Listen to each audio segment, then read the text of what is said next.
A day with Caleb and another pickups video on the way. How did y'all like that intro? Was my face too close? Today we are doing a VHS clamshell pickups video. You might hear a slight hum in the background. That is the refrigerator. Because the lighting in here is way better than my room. I'm just going to have to get a new room. Get, uh, you know, like these lights are like the long lights where it spreads the light evenly and you don't have a glare from the three bulbs go to the TV and bounce off, or glare on the camera. Anyway, ramble, but we're in here. You might hear, like I said, a little slight noise in the background, but we have 6 clamshells that we're going to talk about, and I'm going to try and I like to, okay, it went off a little bit, the noise, but I'm going to try. I've done video clips in some of my previous videos, but I want to try and I've seen people that like a few gamers and stuff that like show clips of the game they're talking about, or people that review movies showing clips of the movies they're talking about. So I want to try and do clips of these if I can find them somewhere.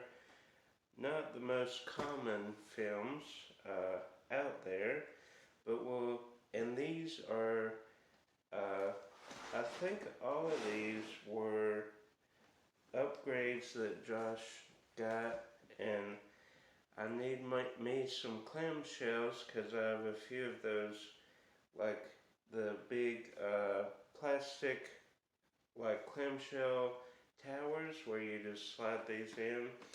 So I have a few of those empty. Obviously you don't want to go crazy and fill them up because those are not the cheapest to find anymore because they're rare, they're big and bulky, hard to ship, unless you can find them in your area, which the bulk of that, I would say 94%, 95% is from Goodwill. Goodwill's here in Macon.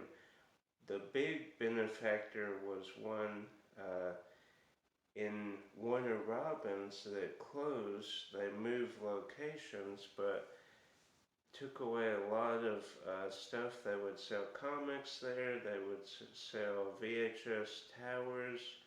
They would sell these cool posters, like film posters, cool books.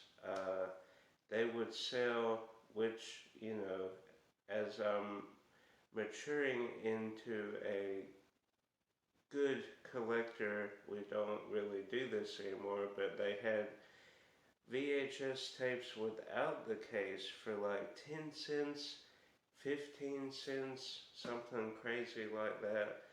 So back then when we were young, we didn't obviously have a lot of money, so we could get, we could go crazy with those, because 15 cents for a tape, and they had a bunch of stuff there at that Goodwill, and it was an old Kroger, so it had a bunch of space where they could put stuff. I think I found a bunch of my comic stuff there, like X-Men TV tray, my Cyclops pillow, my stuffed animal, my Batman plush, a bunch of stuff I got there. Just thinking about it, I had no plans of talking about that long, but that's how your memory, it triggered, when you talk about something, it triggers a lot of memories. But let's get on to the 6 clamshells here, and this is Alice in Wonderland, which 1985. So 3 years before me and Josh were born, because we're twins, 19 minutes apart. So 3 years prior to us gracing the planet, this movie came out. Obviously, most people know of the Disney Alice in Wonderland, but this was based on the classic novel by Lewis Carroll. And does it have anybody notable in here that I would know? I don't see anybody. Produced by Irwin Allen, I do recognize that name, but I don't know if we saw this version growing up, our childhood. I don't think so. I do remember was it Whoopi Goldberg, Alice in Wonderland? I believe so.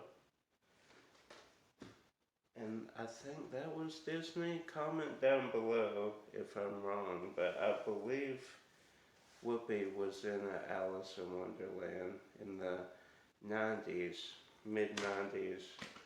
But this is Willows in Winter, and you might think, Willows, why does that sound familiar?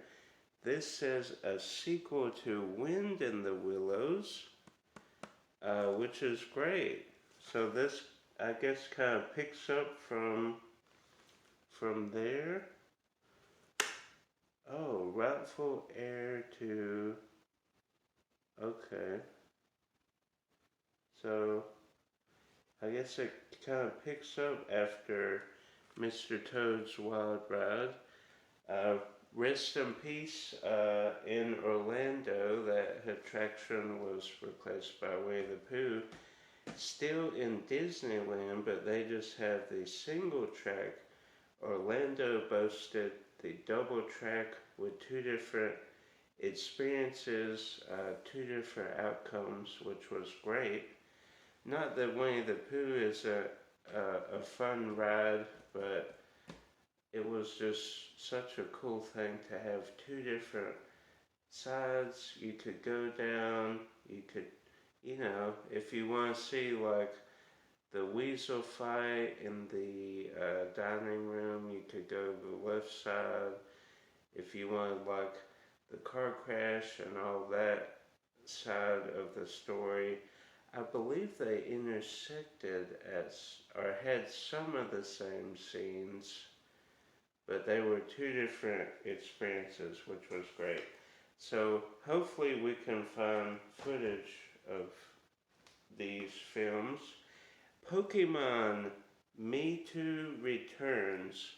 Now, as I've said before, I am familiar with the Pokemon films. I have watched most of them.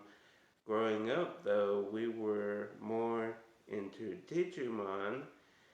Great theme song, by the way. It's actually playing in my head right now, and if you've seen the show, you probably are listening to it as well in your head. Great theme song, great show. Didn't obviously sustain the success that Pokemon has garnered with the Pokemon cards, the collect them all aspect, the different characters. This would be my favorite Pokemon character, probably, if I had to choose. And Detective Pikachu, I wouldn't say I ever fell out of Pokemon because I wasn't as invested as some, but Detective Pikachu kind of got me more into, can we say, the Pokeverse, and more curious as to what is out there. So I need to watch more of the films. I don't think I could get the show because there's so many seasons and incarnations and spin-offs, but maybe we could pick up a few volumes. I really don't see it out in the wild. Maybe a few VHS episode breakdown things, but I don't think I've ever seen seasons. Obviously, you probably could find it like FYE or somewhere like that, but Patrick Stewart in Moby Dick. Now, we had to do a book report on Moby Dick. In school, we went to a Christian school. We did finish our, school career in high school with public. We went to a public, college, high school to take our GED, but primarily we were homeschooled. So one of the book reports we had to do was Moby Dick. Now, would this have been out? 97, so yeah, could have watched the movie and done the book report. And don't think we didn't do that for Swiss Family Robinson. We sure did. We did read some of the book. And then Power Rangers in Space, the movie that kind of pairs with the series, and this is actually the season I'm currently on. I need to get back into that. That is season 6, I believe, Lost in Space.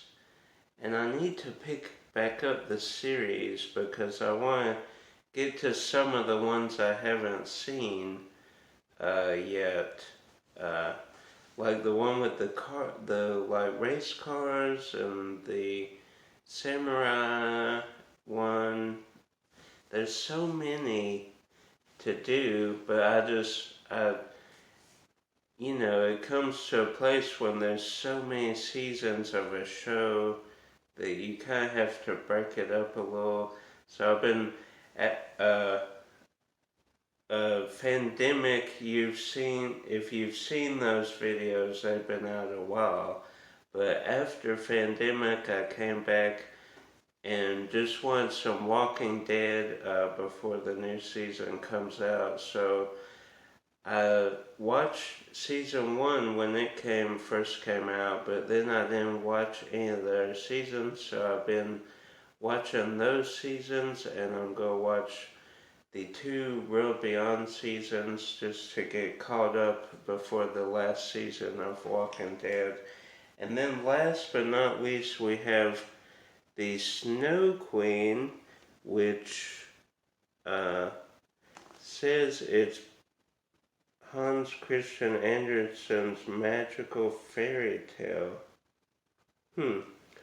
Okay. Because it was giving me some Lion the Witch, the Wardrobe vibes there. I guess not, though. So, we'll continue clips. Hopefully, like this one, we'll see. Hopefully there's some footage, and hopefully it's not copywritten. Hope you enjoyed this Clamshell pickups. And comment down below if you have a Goodwill store that puts out all the goodness that you like to collect. Comment on any one of these films if you've watched them. If you watched a movie to do a book report. Like, subscribe, share with a movie friend. Until next time, guys, keep that clamshell game strong.